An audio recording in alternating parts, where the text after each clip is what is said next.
Movie footage used in the kill count is owned entirely by the copyright holders. Dead Meat makes no claim of ownership and simply uses the footage for purposes of education, commentary, and criticism under fair use. Please support filmmakers and the art of filmmaking by watching Saw on home media or streaming services where available. Welcome to The Kill Count, where we tally up the victims in all our favorite horror movies. I'm James A. Janice, and today we're looking at Saw, a low-budget film with a big impact released in 2004. Directed by James Wan and written by Leigh Whannell, Saw is one of the most influential horror films ever made, injecting life and brutality into a genre that had grown stagnant with Scream knockoffs aimed at teenagers. It was so successful, it would go on to spawn 6 sequels released on an annual basis throughout the rest of the decade, with an 8th film, Jigsaw, hitting theaters last year, and a 9th movie all but confirmed at this point. Saw's reputation precedes it. Although it's often dismissed as senseless torture porn, this first film is no more graphic than your standard sleazy slasher. Sure, the sequels would get bloodier and bloodier, but the original Saw is more about the mystery of the Jigsaw killer, and of course, the traps that force his victims to make difficult decisions if they want to come out alive. The original also sets up the twisted storytelling and flashbacks within flashbacks that would give this series one of the most convoluted running storylines in all of horror. Over the next 8 weeks, I'll guide hardcore fans and the uninitiated alike through all of this madness. But right now, let's start at the beginning and get to the kills. The movie begins with a blue light surrounded by darkness. The light's attached to something floating in a tub of water, and when this dude wakes up in it, the light goes straight down the drain. Later, we'll learn how much that sucks. Bathtub Boy calls out, confused in the darkness, and is greeted by a very gravelly voice. Turn on the lights! Would if I could. When the lights do come on, they blind this guy like it's 3 in the morning and he had to get up and take a pee. He's in a bathroom, and across from him is the gravel-voiced gentleman. Between them is a body, lying in a big pool of blood from an apparent self-inflicted gun wound to the head. In one hand, the gun. In the other, a tape recorder. And both the living men find their ankles chained to the bathroom pipes. A lot of us have seen this movie 1,000 times, but I always try to remember that this setup is instantly intriguing, and also probably helped start the escape room craze that I love so much. Our bathtub boy is Adam, played by screenwriter Leigh Whannell. Damn, this dude can write and act? What's your name? My name is very fucking confused. What's your name? Well, at least he can write. The other guy is Cary Elwes, trying real hard to hide his English accent. His character's name? My name is Lawrence Gordon. I'm a doctor. He's a doctor, and he too just woke up in this place. Neither of them can remember getting there at all. I went to bed in my shithole apartment and woke up in an actual shithole. And this place is a shithole. Look at it. There's shit all over the walls. There's shit everywhere. Gordon realizes that the wall clock isn't covered in shit, so it must be new and placed there with a purpose, like a time-telling purpose. In his pants, Adam finds an envelope with his name on it, and inside is a very pushy tape. We'll play you when we get the time tape. Gordon's pants are home to another self-promoting tape, but with an additional bonus bullet. Oh shit, there's a key in there too? But as us escape room aficionados could have guessed, the key doesn't work in any of the locks they have right now. That tape recorder would sure be handy though, and through the power of plaid and a bathtub chain, Adam's able to reach the dead body and retrieve the dead media device. The tape he plays gives the world its first listen to Jigsaw. Rise and shine, Adam. You're probably wondering where you are. I'll tell you where you might be. You might be in the room that you die in. The tape calls Adam a voyeur and says now he has the chance to act instead of just watch. Pretty cryptic, and definitely not the tape you'd want to take to a desert island. Hoping to hear a better bop, Gordon tosses his tape to Adam. DJ Tubboy plays that track, and the tape gives Gordon some instructions. Your aim in this game is to kill Adam.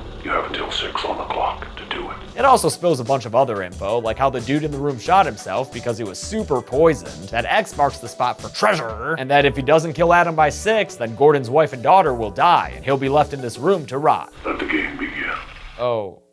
Could we do Catan instead? A closer listen reveals a very faint whisper saying, "Follow your heart," and looks like there's a shitty heart shit painted on that shitty toilet tank. Adam plugs his nose and fishes inside the bowl only to find nothing, then checks in the tank like any reasonable person would have done first. He finds a plastic bag with 2 hacksaws inside, and maybe that's it. Or maybe Adam is tossing the bag aside discreetly for a specific reason. When the saws do nothing against their chains, Adam throws his against the wall in rage, where it breaks off a piece of shit-covered mirror. Seems like those saws might prefer the taste of flesh. He doesn't want us to cut through our chains. He wants us to cut through our feet. That's what I'm saying, Gordy. Gordon says he knows who's doing this to them, and we launch into our first flashback of the series. Get ready for confusing time jumps, because this franchise plays with chronology as much as frickin' Lost does. Oh, speaking of Lost, one of the detectives on the case is Stephen Singh, played by Ken Leung. His partner is David Tapp, played by Danny Glover, and they just found themselves a corpse strung up in razor wire. Detective Allison Carey, Dina Meyer of Starship Troopers, tells them how this dude had a real rough death crawling through this mess, and that they found a tape on the the scene. Hello, Paul. You are a perfectly healthy, sane, middle-class male. Yet last month, you ran a straight razor across your wrist. See, now here's our first glimpse at Jigsaw's mentality. Middle-class male Paul here was apparently cutting himself, and rather than sympathetically ask what's wrong, Jigsaw sticks him in a room full of razor wire and says if he wants to live, he's gotta escape before the door locks at 3 o'clock. We see Paul's death played out as he tries to win Jigsaw's game, in a scene edited like an industrial metal music video. It looks a little silly now, but it was the creative solution to the film's low budget and lack of coverage, so I ain't gonna hate. Paul's body is missing a piece of flesh, cut out in the shape of a puzzle piece, and thus the name of our condescending killer is born. Actually, technically speaking, he's not really a murderer. Ugh, this shit. There's sometimes this idea that Jigsaw technically isn't a killer since he just finds ways for his victims to kill themselves. Yeah, hey Jigsaw, maybe ask Charlie Manson how that shit holds up in court. Oh wait, you can't, he died in prison. The detectives find another body, this dude Mark, who was apparently, I don't know, fraudulently using a handicapped parking sticker or something. Jigsaw poisoned him and put the antidote inside a safe, the combination of which is written on the walls somewhere among all these numbers. But wait, there's also tons of glass on the floor. But wait again, he's smeared down in some flammable jelly so the candle he's using to light his way could become fatal. And it does! Mark is immolated after trying to win this impossible fucking game. But you know, technically Jigsaw didn't kill him, the trap did. Yeah, well who put him in the trap? Jigsaw did! Carrie points out a peephole and says Jigsaw likes to have a front row seat to his own games. She also finds a pen light on the scene that belongs to Dr. Gordon. Remember, we're still in a flashback, and in it, Gordon is talking about a patient with an inoperable tumor. He keeps calling the dude the patient, which I feel is pretty standard, but someone's not a fan of that clinical speech. His name is John, Dr. Gordon. Hey, speaking of Lost, it's Michael Emerson playing Zepp, an orderly at the hospital who says the patient John is actually a very interesting person. Gordon's lesson is interrupted by the school principal calling him to the office, and as he leaves, one of his students leers at him with some serious fuck me eyes. Tap and Sing are waiting for him to return the pen light and take him to the station, but Gordon's cleared after he reluctantly gives them an alibi that we don't get to hear just yet. Must have been something embarrassing, like a bad night of diarrhea. For some reason, Sing has Gordon stick around to eavesdrop on a surviving Jigsaw victim telling her tale. What the hell kind of sloppy police work is that, Sing? Her privacy rights are getting all kinds of violated. The survivor, Amanda, who you might want to remember going forward, relays her story in a flashback replete with more music video style editing. She woke up in a room with the most infamous trap of the series fixed around her head, a reverse bear trap, as explained to her by Billy the Puppet in his premiere appearance. Hello, Amanda. I want to play a game. The device is hooked to her upper and lower jaws, and when the timer runs out, well, this happens. Oh, that poor wig head. The key to unlock the device is in the stomach of Amanda's supposedly dead cellmate, but after she thrashes her way out of the chair and starts the timer, it becomes evident that the dude on the ground by her is not in fact dead, but rather very much alive. Still, Amanda came here to win, so she puts it all on the field and grabs the provided knife to carve this dude's stomach open like a jack-o'-lantern. She stabs him a whole heap load of times, tearing apart his guts and searching through his entrails to find his stomach, which has the key inside. She manages to get the trap off just before it turns her head into styrofoam dust, and her victory parade of Billy and his trademark red tricycle comes out of the shadows to congratulate her. Congratulations. Most people are so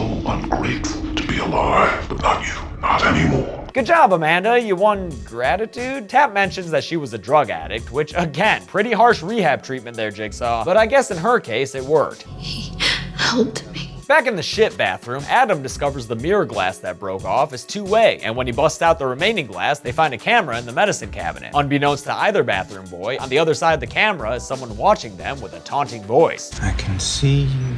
Gordon talks about his family for a while and tosses his wallet to Adam so he can see a picture of the Gordon clan. But inside the wallet is a pic you probably wouldn't want to send out with the Christmas cards. On the back of this scary terrorist picture is a reminder that X marks the spot, but with an additional clue saying sometimes you see more with your eyes shut. That doesn't make sense. Adam doesn't divulge this information to the doc and instead pockets the scary pic for himself. Another flashback takes us to the last time Gordon saw his family, after his daughter Diana woke up his wife Allison to say there was a bad man in her room. Gordon helped put Diana back to bed by playing Leppy Boy's favorite game, this little piggy, but right in the middle of weeing, he gets interrupted by his beeper going off. On his way to answer the call, he gets into an argument with Allison in their weird fucking living room. What is that curtain? They have a little stage back there? Maybe they should use it to perform this marital drama they've got going on, since their relationship is obviously on the ropes. Gordon leaves, and back in Diana's room, she sees an eye peeping out of her closet. Her scream brings Allison to the room to find a ghost. Nah, it's not a ghost. It's just a mean-spirited son of a bitch who holds the Gordon family hostage, and they're their own home and plays a sick game where he listens to Diana's heartbeat rise as he holds a gun up to her mom's head. Viewers watching the top of the frame see that this bastard is Zepp the orderly. Is Zepp Jigsaw? I don't know. As Zepp Saw looks out the window, he's spied upon by someone through a camera. It's Detective Tapp, working out of a room with crazy all over the walls and growling about Gordon. I never should have let you go. Heads up, this is now the present, but you'd be forgiven if you didn't know, since these flashbacks forget to announce themselves half the time. To maybe try to help with the confusion, the movie has a minute-long recap montage. But you're not even halfway over yet, Saw. This kind of hand-holding will be useful later on when the story gets crazy, but come on, we just watched all this shit. At least the montage gives us this insane goddamn transition where a car drives in front of a rueful-looking Danny Glover. What the fuck is that? Oh yeah, and now we're back in the past, when Tapp let Gordon go after they all shared popcorn watching Amanda's messed up testimony. It must be haunting Tapp, since he goes straight back to the station and rewatches the Jigsaw tape over and over again like it's his favorite YouTube channel. You're only helping Jigsaw's ad revenue, Tapp. His obsessive rewatching pays off though, when he hears a fire alarm in the background and notes a gang symbol on a wall. He and Sing check which fire alarms went off within the gang's territory, and voila, they're headed to an abandoned warehouse to get themselves a Jigsaw, not bothering with a warrant or any backup at all. Nothing could go wrong here. Inside the warehouse, they find an open space office that Jigsaw must use as a home base, and a crafting center. Aw, look at his cute little shoebox diorama. He'll definitely get an A on that. He'll also probably pass his kidnapping quiz, because they find a dude there under a red blanket, tied up and captured in a trap. Traptured? When they hear the elevator coming up, Tapp wants to hide and pretend they're not there to, I don't know, see what Jigsaw does or something. It doesn't make any sense. Just arrest the guy in the elevator. But instead, they watch from the shadows as Jigsaw, in a snazzy black and red robe, checks on his captive and spouts off his arrogant bullshit. Don't cry. I've given your life a purpose. The detectives come out, but having given up the high ground, Jigsaw is able to kickstart the trap and frustrate them by saying the key to unlock it is in this giant ring. Tapp calls Jigsaw sick as he tries to arrest him, and Jigsaw's all like, yeah, I'm sick of your attitude. Just kidding, he's actually sick from cancer. Sing finally gets some sense and shoots the trap to pieces, but that's when Jigsaw uses a hidden sleeve blade to slash Tapp's throat and run the hell away. Sing gives chase to Jigsaw and even manages to shoot him in this dingy hallway. Good shot, Sing, but don't forget that Jigsaw is a boob man, by which I mean booby traps, because when Sing steps through some cobwebs, he trips a wire attached to a bunch of ceiling-mounted shotguns that fire down and blow his freaking head off. Like a lot of this movie's gore, it's not super explicit, but it's still a pretty cool kill. Plus, it's finally a character death that we actually care about. Jigsaw gets up and leaves, only a little worse for wear, right as Tapp arrives to see Sing dead and get photographed crying out in anguish. He didn't actually get photographed, but the bizarre editing sure makes it a little confusing. This movie's so damn messy. Present-day Tapp speaks raspily from his now-healed throat wound as we're reminded that he's watching Zepp, who is still watching Gordon and Adam. Oh yeah, Gordon and Adam. Can we get back to those bathroom boys already and move the story forward instead of back? Thanks. Adam finally decides to act on that photo hint and tells Gordon to turn off the lights. That reveals an X on the wall that didn't show up before because the glow-in-the-dark paint hadn't charged yet. Gordon busts through the X-bar to find a locked box, and once again, us escape room pros are eagerly raising our hands to say, hey, the key from earlier should open that bad boy up. And it does. Inside is a cell phone, a couple of cigarettes, and a secret note to Gordon saying the cigarettes aren't necessarily poison. At least, not yet. Gordon tries the phone, but it doesn't work because it's only meant to receive calls, and god damn it, what, another flashback? Okay, sure. We're in a parking garage in a scene that looks soap operatic for some reason when Gordon fails to notice a camera flash to the face. He also fails to notice this red robe-clad pig-headed person crawling on the ground towards him. The pighead rushes him, and jump cuts aplenty get us back inside the shit room, where Gordon is questioning how Adam knew to turn off the lights. After some grilling, Adam reveals the wallet picture to Gordon, who's so spooked by it he can't help but yell out in rage. What are you doing to them, you bastard? This kind of desperation might just drive a man to murder. And Gordon eyes the note, the bathroom body's blood on the ground, and the cigarette, then puts all the jigsaw pieces together. He dips the cig into the very poisonous blood while Adam isn't looking, but then he turns off the lights and whispers something to Adam that neither Zepp nor the audience can hear. When the lights come back on, they stage a little play, wherein Gordon offers Adam a smoke but gives him the unpoisoned cigarette instead. Adam smokes it and gives a very poor performance of a man being poisoned to death. So unconvincing that he gets heckled in the form of a shock through the ankle chain that makes him break kayfabe. Good plan though, Gordy. The shock apparently zaps some memory back into Adam's brain. I remember everything now. Cue another flashback where Adam gets home to his crappy apartment and into his homemade darkroom to develop pictures of, wait for it, Dr. Lawrence goddamn Gordon. Later on, after a darkroom nap, Adam wakes up to find all the lights in his apartment are off, which leads to perhaps the best constructed scene of the movie. Adam stalks around the darkened apartment, intermittently using his camera flash to get snapshots of visibility. It's nice and creepy, especially when the silence is broken by this.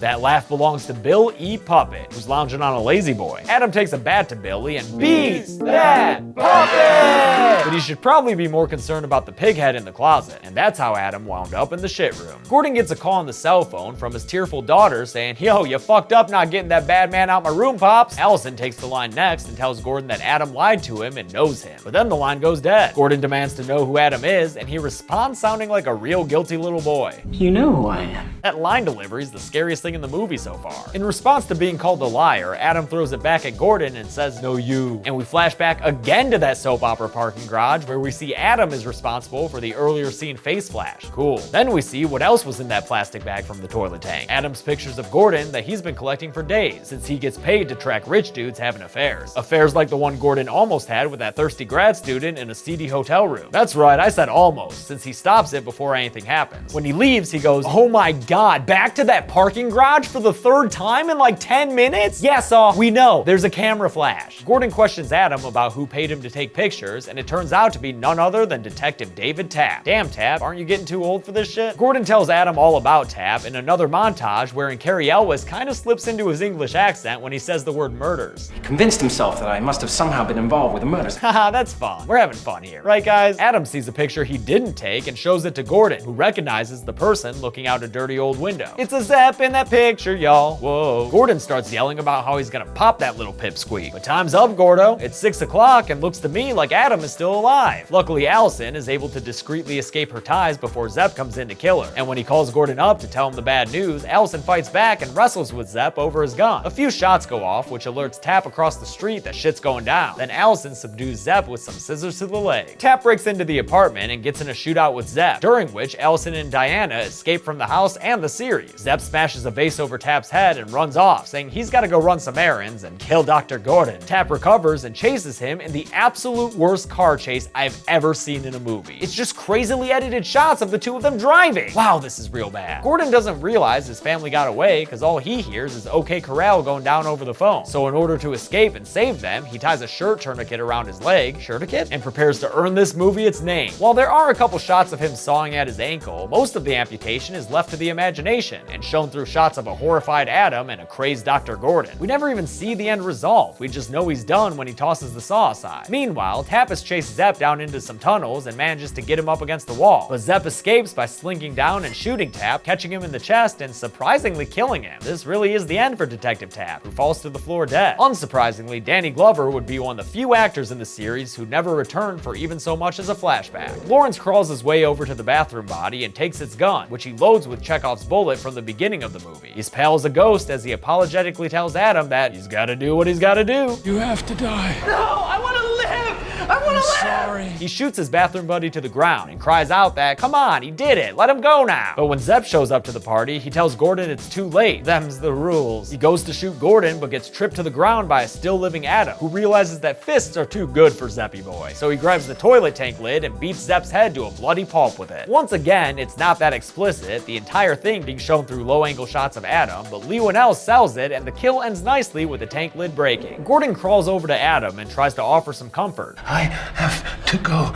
and get help. Yeah, if I'm Adam, I'm not convinced this is gonna work. This Bub the Zombie looking one-footed motherfucker is supposed to be his salvation? Color me skeptical, or color me cynical, I don't care, just color me something so I don't look like this Dr. Gordon ghoul. He crawls out, promising to bring someone back to help him, but Adam wisely starts looking for his own rescue in the form of a key on Zepp's body. Instead, he finds a tape player, revealing that Zepp is not the evil mastermind of this movie, he's merely been a pawn this whole time. Hello, Mr. Hindle, or as they called you around the hospital, Zepp. The tape reveals Zepp was poisoned by Jigsaw and could only earn the antidote by kidnapping the Gordon family and killing them if Lawrence failed. This is an amazing twist if you didn't know it was coming, and I'll forever remember seeing this the first time and having my freaking mind blown. Adam's freaking mind is blown too, and as he sits there in astonishment, we get another great image, that of the bathroom body slowly waking up from its 8-hour nap and getting in a well-deserved cat stretch. This is John Kramer, the man we saw in Gordon's hospital bed, and he is the real Jigsaw killer, the mastermind behind everything we've seen so far. He tells Adam how he was supposed to escape all along. Key to that chain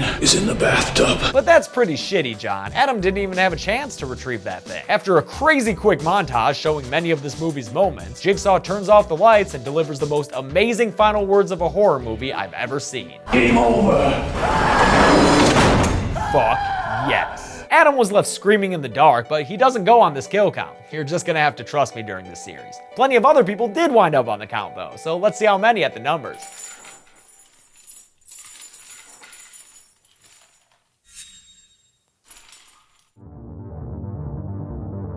6 people died in Saw, and because Amanda was able to escape her trap, all of the victims were male, so we're kicking off this series with the blueberry pie right there. With a runtime of 103 minutes, we got a kill on average every 17.12 minutes, which is a little slow, but this game has only just begun. I'll give the golden chainsaw for coolest kill to Zep. It doesn't happen on screen like a lot of the gore here, but it's still effective because of Adam's unbridled rage. Plus, killing someone with a toilet tank lid is good stuff no matter how it's done. Doll Machete for lamest kill definitely goes to Tab. A single slug to the chest is no way for Roger Murtaugh to go out. And guess what? For the Saw series kill counts, I'm proud to announce 2 new awards that I'll be handing out each episode. The Platinum Punji Sticks will go to the coolest trap in each movie, regardless of if they killed anyone or not. And the inaugural winner will of course be the reverse bear trap that Amanda escaped. Despite not getting to see its end result, this trap has become the quintessential Saw trap, and it's so violent that you even kind of feel for the mannequin head that gets destroyed during the demo. Conversely, the Rusty Mouse trap goes to the movie's lamest trap. I'll give this one to Adam's bathroom trap, cause like what, his whole game was to just not let the key go down the drain when he woke up? And that's it. Saw came out in 2004 and changed the horror genre forever. Not everything about it holds up 14 years later, but it still deserves recognition for how influential it was. I'll take a look at the first sequel, Saw 2, next week, but until then, I'm James A. Janice.